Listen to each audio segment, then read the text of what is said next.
Okay. This is supposed to be take 2, so if I make it through this.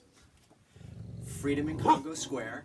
Congo Square is a great place in New Orleans. It's on the National Register of Historic Places. And what I love is that as we study Black History Month, we always talk a lot about people, famous people who did great things.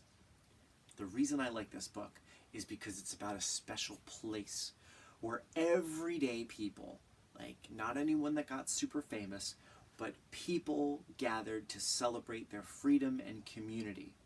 So in the 90s, this was put on the National Register of Historic Places, and I love this book. Freedom in Congo Square by Carol Boston Weatherford and R. Gregory Christie.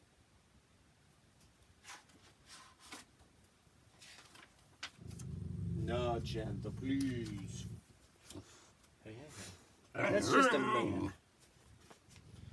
They're being ridiculous today. Mondays there were hogs to slop, mules to train, and logs to chop. Slavery was no ways fair. 6 more days to Congo Square.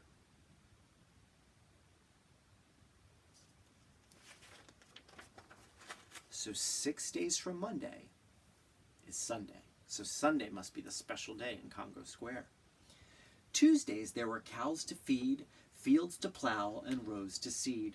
A moment without work was rare. 5 more days to Congo Square.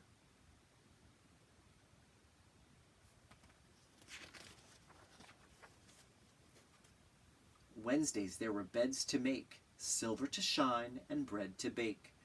The dreaded lash too much to bear. 4 more days to Congo Square. So you begin to get a sense, even with just a few words, of the harshness of slavery, and people looking forward to this event, this weekly event at Congo Square, as kind of the opportunity for freedom every week. Thursdays there were clothes to clean, floors to scrub, and babes to wean. Spirituals rose from the despair. 3 more days to Congo Square.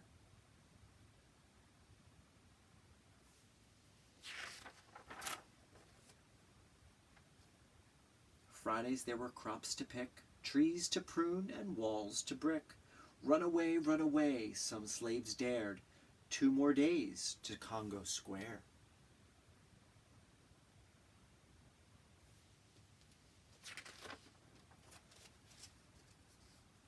Saturdays there were beans to can, hens to pluck, and folks to fan. Freedom was slaves' ardent prayer. 1 more day to Congo Square.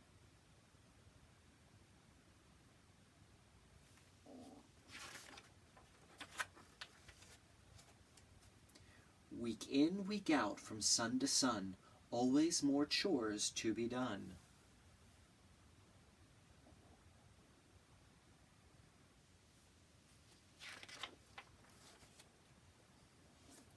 And even as the plantation slept, wood was on the fire kept.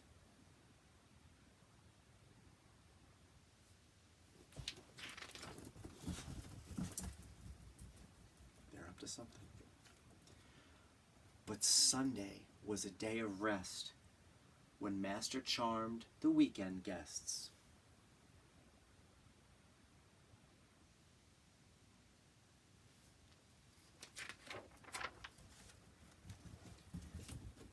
Slaves had off one afternoon when the law allowed them to commune. Commune, gather. You see that word again, or the beginning of that word in community. So, commune. They flocked to New Orleans' Congo Square. Sundays, slaves and free met there.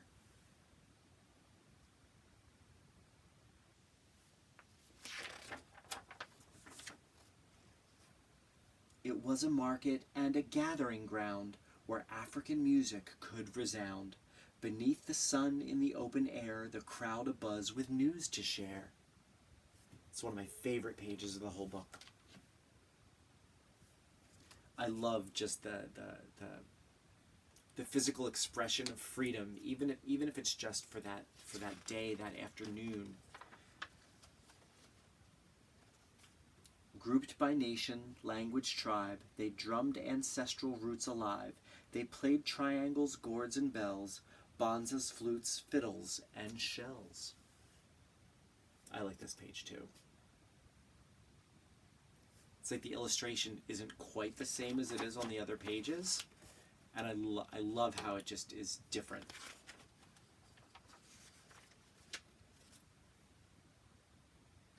Women in gauze, silk, and percale, men in fringe and furry tails, shook tambourines and shouted chants as rhythm fueled a spirited dance.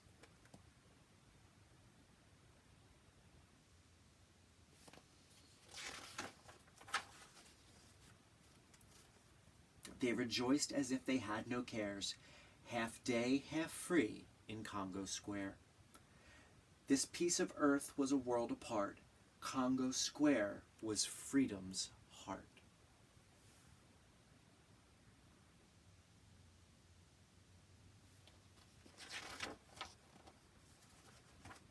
Congo Square was freedom's heart. Love this book. It really, really, I believe, captures what even a simple moment of freedom is, and how much it means, and how much it meant to them. So, thank you. Have a good day.